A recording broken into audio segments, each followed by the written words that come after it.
most, himself. This is just another day. Every year in our nation's capital, presidents and first ladies set time aside to honor individuals who've made significant contributions to our culture through the performing arts. Well, I mean, not in 2017, 2018, or 2019, but definitely before and after that. Well, apparently, times have changed. And I'm delighted to be here as we officially announce the incredibly talented artists who will be celebrated later this year at the 2025 Kennedy Center Honors. It's going to be a big evening. I've been asked to host. I said, I'm the President of the United States. Are you fools asking me to do that? Sir, you'll get much higher ratings.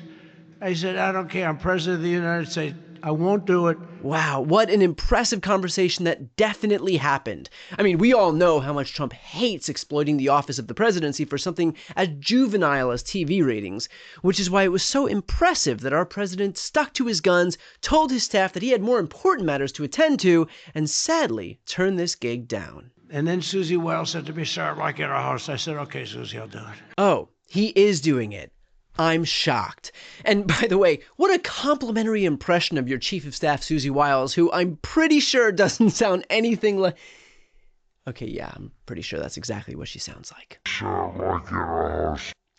But today wasn't just about Trump yet. First, he had to get all those pesky Kennedy Center nominees out of the way. First is country music star, actor, and producer George Strait. Second is actor, singer, philanthropist, and star of the Broadway stage, Michael Crawford is being honored. His name is Sylvester Stallone. Gloria Gaynor, it's an honor to present Kiss. Ah, so close. Not a bad list for the Kennedy Center.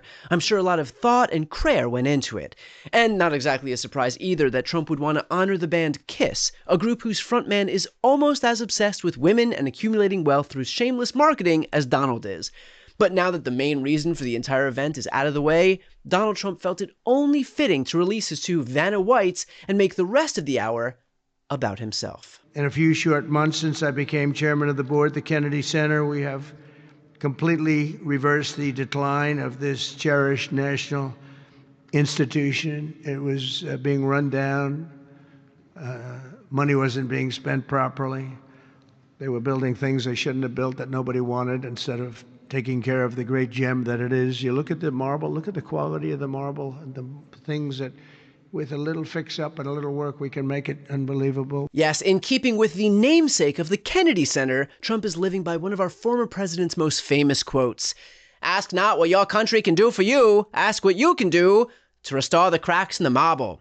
Also, my nephew is, to use a Massachusetts term, cuckoo bananas.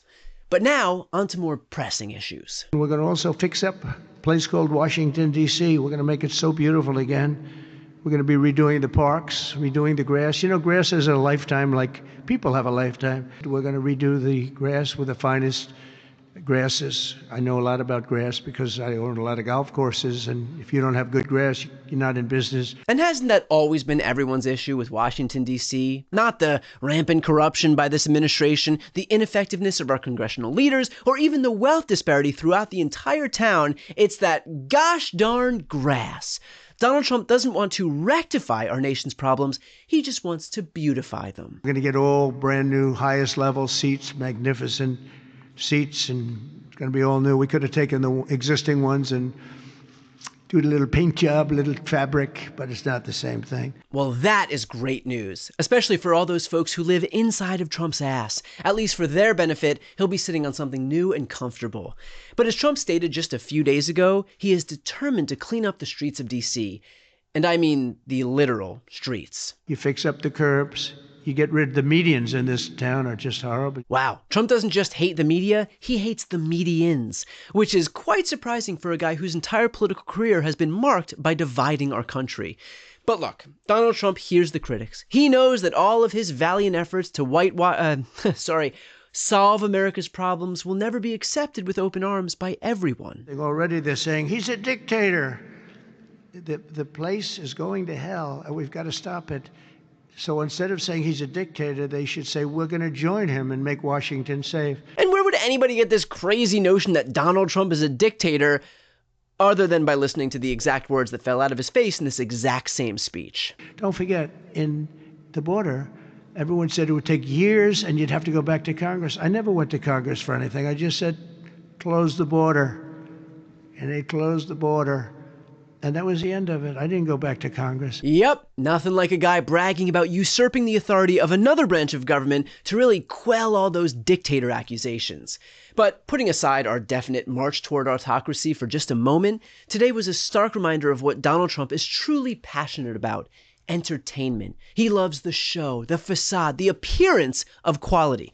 Donald Trump's entire life has been about creating things that are pleasant to the eye but lack any real substance. Or not pleasing to the eye and also lacking substance.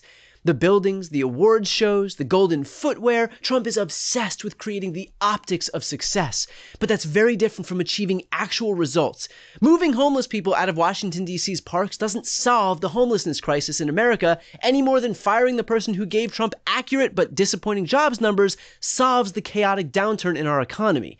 And this isn't a secret. The problem is it's being hailed as a virtue. And for the president, this is something that hits home because he is a visual person. I mean, not when it comes to mirrors, but in all other cases, she's not wrong. If Trump doesn't have to see 17 million Americans losing their health care, something he promised wouldn't happen, or see prices rise due to inflation, something he promised he'd reverse, or see families who are unable to afford IVF, even though he promised to make it free, then to him, the problem is solved.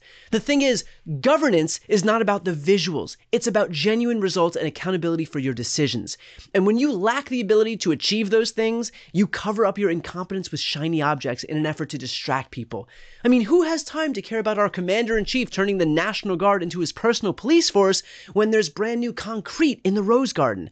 Who can worry about masked ICE agents arresting non-criminals when we've got a shiny new ballroom to look forward to? And how could you ever be concerned with the president's possible involvement with a dead pedophile and very alive sex trafficker when there's so many gold trinkets to admire on a daily basis? Donald Trump may be a visual person, but he's not the only one. Voters are too, and they can see exactly what he's doing. Before you go, if you enjoyed this content and you want to see more and support independent media, please subscribe to this channel. The subscribe button will be right here on the screen. But second, the reality is that we are now in a political environment where this administration can lean on any of the social media platforms to suppress certain voices if they don't like critical coverage. That means my longevity here is in the hands of a few tech billionaires who are already making it clear that they are willing to cater to this administration. To that end, signing up for my newsletter is a way for me to reach you directly if that ever becomes necessary. I'll put the link right here on the screen as well, so please sign up. It's free, but there's also an option to do a paid subscription if you'd like to support me and my team. I really appreciate it. Thanks so much for watching.